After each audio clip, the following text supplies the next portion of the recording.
Thierry Larget, bienvenue dans l'interrogatoire politique du Nouvelliste. Bonjour. Bonjour. Est-ce que vous êtes sûr que vous êtes vert, Thierry Larget? Absolument sûr. Comparaison SmartVote, les candidats députés verts n'êtes même pas dans le rond des candidats députés verts. Vous êtes en dehors du rond, donc je ne suis pas sûr que vous êtes vert, Thierry Larget. Mais être vert, c'est pas pas suivre un dogme, c'est pas suivre une seule vérité. Être vert, c'est être pluraliste aussi, avoir des idées sur différents sujets. C'est pas simplement une idée que tout le monde doit suivre. Vous n'avez pas honte d'être vert? Je suis même fier d'être vert. Pourquoi vous n'avez pas mis le nom vert sur votre liste? Vous êtes le seul des 13 candidats à n'avoir pas mis le nom de votre parti. Alors, je pense qu'il y a assez de vert sur mon affiche, il y a assez de vert sur ma la liste électorale, quand on a le petit on est dans butard, une élection qui est majoritaire, donc c'est pas une élection de liste.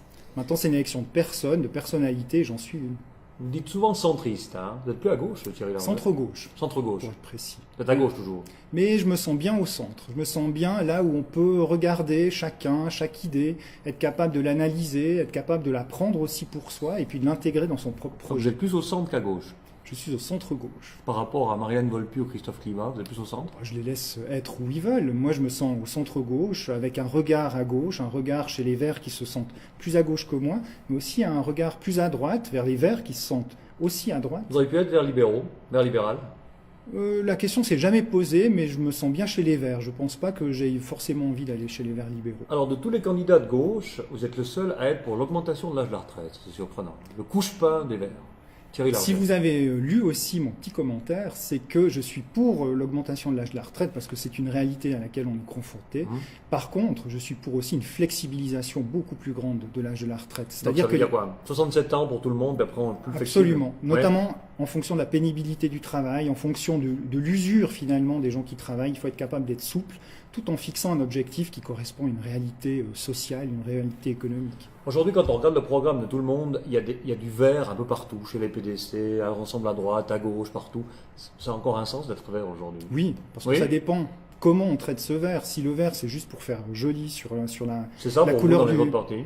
Chez certains, oui, c'est clairement uniquement une couleur, une manière de dire je fais quand même de la vertitude. Je crois qu'à la base, il faut y croire, il faut croire à ce qu'on dit, il faut vouloir aussi ce qu'on dit. Et ça, les Verts ont prouvé que ce qu'on dit, on essaie de le transformer en acte. Le parti le plus vert, mis à part les Verts, c'est lequel, d'après vous? Jusqu'à aujourd'hui, de ce que vous avez vu. Le candidat le plus vert, mis à part vous, c'est qui? Il y a eu finalement, et je regrette, peu de discussions sur les questions environnementales. Donc j'ai de la peine à finalement me figurer l'avis sur ces questions-là de mes autres collègues. Les Verts, c'est ou c'est pas? Si je vous dis que pour le Conseil d'État, les Verts, c'est uniquement des candidats du district Sion. Marie-Hélène Volpi, Christophe Climat, Thierry Larget. En dehors de Sion, il n'y a pas de personnalité verte. Absolument pas, mais je crois qu'il y a une question d'histoire. C'est vrai que l'histoire des Verts en Valais s'est faite à Sion, parce que c'est la plus grande ville, parce que c'est là finalement où les Verts peuvent le plus s'exprimer jusqu'à présent. Et donc historiquement, bien c'est des personnalités qui ont été élues à Sion, qui ont pu ensuite gravir les échelons. C'est un handicap aujourd'hui d'avoir que des gens de Sion qui sont candidats au Conseil d'État? Non, je pense que c'est pas un handicap, parce que la qualité des candidats fait que le parti progresse. L'exemple, c'est qu'on a 54 candidats pour le Grand Conseil, ce qui est le record, et qui sont dans toutes les régions du Valais. Du coup, les Verts vont progresser, et si on a des élus, ce sera d'autres personnalités qui vont émerger. On a l'impression qu'on tourne en rond entre Clivat, Volpi, Larget, Volpi, Clivat, Larget. Non, parce que pour moi, c'est la première fois que je suis candidat, donc je ne tourne pas en rond. Je suis une nouvelle boucle, si on veut bien, un nouveau candidat, et j'espère que si l'aventure ne devait pas être élue, eh bien dans 4 ans, il y aura quelqu'un d'autre qui sera élu à Sion, qui sera élu dans un autre district, qui pourra me remplacer. C'est compliqué pour vous à Sion, vous êtes toujours contre Freisinger. C'est pas compliqué. Il aurait fallu avoir un autre district. Absolument pas. Non, je n'ai pas déménagé juste pour ça. Je pense qu'au contraire. Vous, les Verts, M. Clivat a eu le même problème il y a 4 ans. Oui, la configuration ayant changé. M. Freisinger est dans une autre dynamique actuellement. Il n'est pas dans cette dynamique triomphante. Je crois que maintenant, il a portée d'homme. Il n'est pas aussi intouchable que ce que les gens veulent penser. Et je crois que c'est mon rôle de montrer qu'il n'est pas intouchable dans ce premier tour et de montrer qu'on peut justement le battre sur le district Sion. C'est d'ailleurs le seul moyen, c'est de le battre sur le district Sion. On ne pourra pas le battre en Valais. En Valais, les Verts, c'est aussi la volonté d'avoir un groupe parlementaire au Grand Conseil. Ça veut dire passer de 2 à 5 députés. Vous voulez le faire sans, avec le retrait de Mme Volpi et M. Clivat, c'est pas contradictoire. Au ténor, au Grand Conseil, s'en vont alors que vous voulez augmenter de 2 à 5, ça va être trop difficile qu'avec des jeunes. Mais on a des jeunes, on a un nombre aussi dans tous les districts, on a une personnalité qui s'affirme, qui s'affiche au Conseil d'État, donc c'est un moyen aussi de mettre en avant. Et je crois qu'il faut se renouveler. 4 ans de plus, justement, pour permettre ce passage-là avec les jeunes. Ils ne le souhaitaient pas. Donc je pense qu'il faut travailler avec les gens qui sont de bonne volonté et qui incarnent plutôt l'avenir du parti, qui incarnent un certain renouveau en démontrant aux Valaisannes et aux Valaisans que les Verts ont leur place parce que les gens osent s'afficher dans ce parti. En Valais, les Verts, c'est pas très aux Valaisans. Vous n'avez pas beaucoup de candidats. Là-haut, vous devez faire alliance avec le reste de la gauche. Vous ne pouvez pas faire autrement. C'est paradoxal parce que la sensibilité environnementale en Suisse alémanique, elle est plus grande qu'en Suisse romande. Le Haut-Valais, pourquoi? Pas de Verts. C'est vrai que pour l'instant, il y a peu de candidats verts. On est 3 dans le Haut-Valais. Maintenant, on essaie de Vous progresser. l'expliquez comment? Je vous donne trois explications possibles. Est-ce que c'est le loup qui prend trop de place dans le Haut-Valais? Est-ce que vous méconnaissez le Haut-Valais? Ou bien est-ce que les Verts dans le Haut-Valais sont tous socialistes encore? Ils n'ont pas fait leur coming out? Alors je pense qu'ils ne sont pas suffisamment nombreux et forts encore pour se dire tiens on peut partir seul. Les choses vont venir forcément, les choses vont évoluer, il faut aussi s'agrandir dans le Haut-Valais. Le rôle du loup, je ne crois pas qu'il ait un effet sur les Verts, non. Non, c'est effectivement sur la population, on a l'impression sur la population, c'est clair. On est plus sensibilisé au loup que dans le Valais roman. Il y a une relation différente avec le loup dans le Haut-Valais que dans le Bas-Valais, c'est une réalité, mais qui ne doit pas empêcher les Verts de progresser.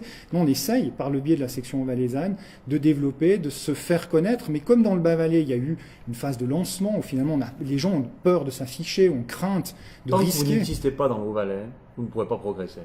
On progresse dans le bas. On progresse dans le bas et on fait tout pour progresser dans le haut. Mais vous avez raison, il faut progresser dans le Haut-Valais et on met les moyens à disposition pour progresser dans le haut. Ça prendra du temps, peut-être plus que de temps que dans le bas, mais on doit progresser d'abord autour des villes. Pourquoi le Haut-Valais est différent de la Suisse alémanique, d'après vous? Pourquoi c'est différent? En Suisse alémanique, les Verts ont une sensibilité forte, dans le Haut-Valais pas. Vous avez une explication? Peut-être parce qu'il y a une tradition qui est différente, une tradition peut-être politique beaucoup plus ancrée dans les partis qui sont les jaunes, les noirs, et ce qui fait que une plus grande peine des gens à pouvoir s'affirmer comme vert, oser franchir finalement une espèce de petite limite qui est de se dire je suis vert et j'ose le dire. Dans le Valais roman, c'est la fin de l'alliance de gauche sur le plan communal et cantonal. C'est fini, il n'y aura plus d'alliance de gauche avec le PS et le centre-gauche. Pour les communales et les cantonales. Il y a une liste d'alliances de gauche pour ces élections cantonales. Donc pour vous, dit pour les Verts, c'est fini l'alliance. Nous, notre choix, c'était d'affirmer notre projet. On a des idées de vert, on a un projet vert qu'on veut présenter à la population. En dehors de l'alliance de gauche. Mais clairement, c'est plus facile de s'afficher comme vert et on souhaite donner aussi un choix à la population en disant à gauche, au centre-gauche, vous avez aussi une voix différente, un projet différent et on va vous le montrer avec des personnalités qui sont tout à fait originales et qui ont leur propre manière de penser la politique. En Valais, quand on parle des Verts, quand on parle toujours de deux choses, Weber et Latte. Je vous pose une question sur chacun des deux objets. Sur Weber, qu'est-ce que vous dites aujourd'hui à une menuiserie de montagne qui a dû licencier son personnel? Ça existe quand même, le chômage est moins haut que prévu, mais ça existe quand même. Qu'est-ce que vous dites à ce patron de menuiserie-là, aujourd'hui, vous, Thierry Largent? Alors, tout d'abord, c'est que les prévisions catastrophistes ne se sont pas passées, donc il ne faut pas mettre sur Weber, faut pas mettre sur Weber non plus tous les licenciements et les pertes d'emploi.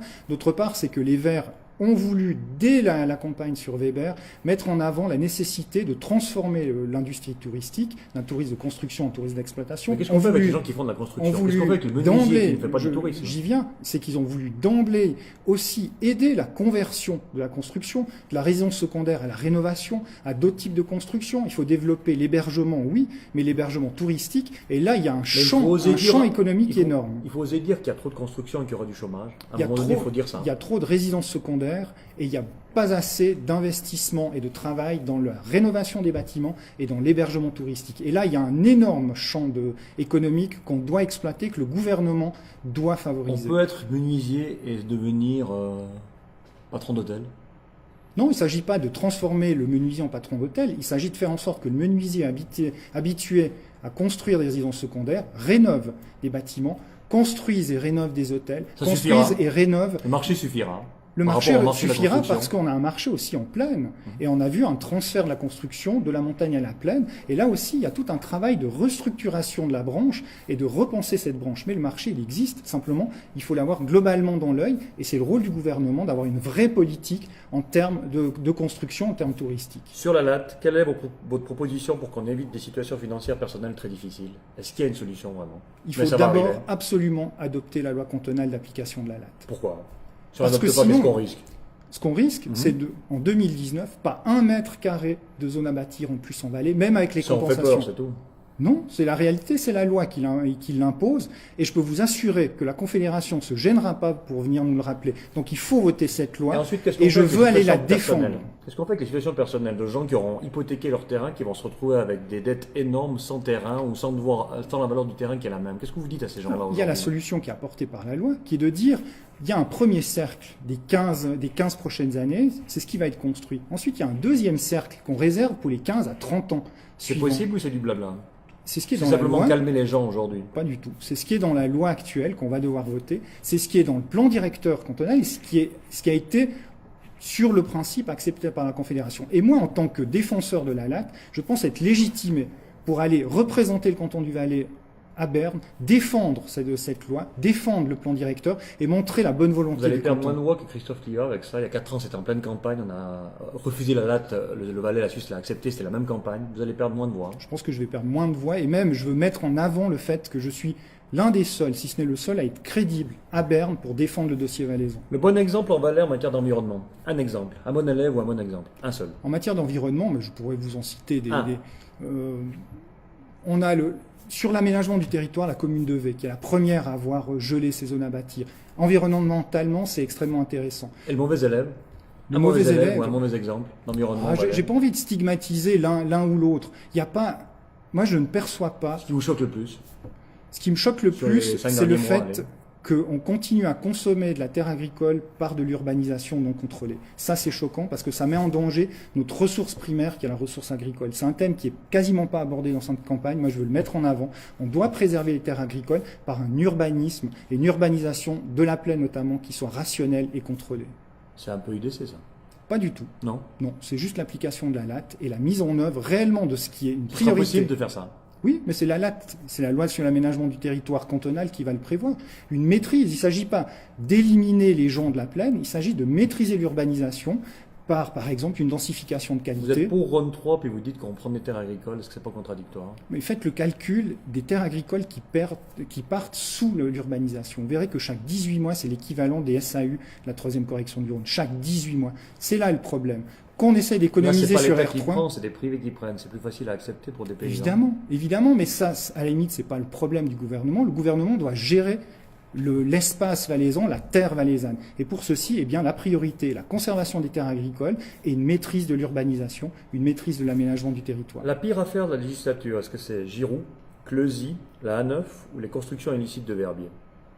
Alors moi, je fais pas c'est pas une course à être le meilleur, la meilleure Ça, affaire. c'est le pire, là. La pire affaire. Pour moi, Celle qui vous a l'affaire le plus choqué. l'affaire qui m'a vraiment choqué parce que elle démontre vraiment certaines attitudes, c'est l'affaire des constructions. Pourquoi? Où finalement on a des lois, on connaît le problème et on les contourne ces lois, on contourne le problème et on continue pour des avantages locaux, des avantages privés, à continuer à finalement alimenter un problème que l'on connaît. Les communes Pour ont moi, trop de pouvoir en Valais. elles n'ont pas trop de pouvoir, mais elles sont plus l'échelle nécessaire pour gérer le territoire, gérer les énergies, gérer la plupart des questions publiques. L'échelle territoriale est trop petite. Il faut s'agrandir, avoir une vision beaucoup plus large. Les Verts en 8 ans. Georges Darbellet, 9800 voix. Marilène Volpi, 16 000 voix. Christophe Cliva, 15 000 voix. Vous avez fait 6 000 voix de plus en 8 ans. C'est vraiment pas assez. Oui, 6 000 voix. 6 000 finalement, le petites nombre voix de- de plus. le nombre de voix importe peu dès qu'on est élu. On n'est pas élu avec 16 000 voix. On ne sera Mais jamais élu avec 16 000 voix au On Conseil sera, d'État. on Thierry sera- Berger, hein. on sera élu dans 3 semaines. Est-ce que la progression n'est pas assez grande? Vous auriez imaginé une progression plus grande en 10 ans? La progression, elle se fait. Elle se fait globalement. C'est donc un point positif. Maintenant, l'enjeu de cette élection est différente. Je vous rappelle que je suis opposé de Oscar fait à Freisinger. Oscar Freisinger Ou à Jean-Michel Bonvin aussi. Hein. dans une situation qui est tout à fait particulière. Avec Jean-Michel une... Bonvin aussi. Hein, vous êtes À opposé, Jean-Michel hein. Bonvin, mais d'abord à Oscar Freisinger, dans une situation politique tout à fait particulière, où Oscar Freisinger n'est plus dans la même position que dans 4 ans, avec une grosse réaction, et je pense là, et j'insiste vraiment sur le fait, c'est qu'il n'est pas intouchable, et qu'on a tout à fait nos chances de pouvoir le battre à Sion. Si je vous dis que vous ferez moins de voix que Jean-Michel Bonvin parce qu'il est sur une liste à 3, et il profitera des voix de Rossini et d'Esther Weber, vous pas, vous serez derrière Jean-Michel Bonvin. Probable. Vous allez vous retirer si vous êtes derrière Jean-Michel Bonvin au deuxième tour? Pour l'instant, les signatures pour le deuxième tour ont été récoltées, on part sur le principe Si qu'on y vous êtes sera. derrière Jean-Michel Bonvin, vous vous Ce ne retirez? sera pas la question. La question, c'est de savoir qui, à Sion, peut battre Oscar Freisinger. Si vous faites moins de voix que Jean-Michel Et Bonvin, c'est vous venez pas, de lui c'est dire. pas fondamentalement le nombre de voix qui va compter. Ça va être la configuration générale de tous les candidats, de savoir à partir de ces résultats qui, entre Jean-Michel Bonvin et moi, peut battre Oscar Freisinger. Dernière au question deuxième tour. rapidement, Thierry Larget. Vous dites souvent qu'il faut composer un gouvernement, qu'il faut mettre 5 voix sur une liste. Ce sera lesquelles vos 4 autres noms Alors, sur la actuellement, j'ai pas encore voté. Simplement, ma réflexion est la suivante. Je vous rappelle que d'emblée, j'avais dit que je voulais un Conseil d'État qui soit équilibré, Donc avec un centre fort. Donc Et ce centre fort, compte tenu de la configuration du premier tour, je pense voté pour Christophe Darbelay, avec le danger de Nicolas Wade, avec ses relations à Berne. Vous votez pour un autre PDC, M. Mélier ou M. Ça, c'est le premier point. La deuxième personne, c'est une femme. Pour moi, on ne peut pas se passer d'une femme au gouvernement. Ça veut dire Esther Weber. C'est une évidence pour moi. Et ensuite, je regarde à droite, puisque je veux l'équilibre. Vous êtes plus Esther Weber que Rossini. Vous avez fait votre choix. Je pense qu'il faut une femme. Esther Weber. Et à droite, évidemment.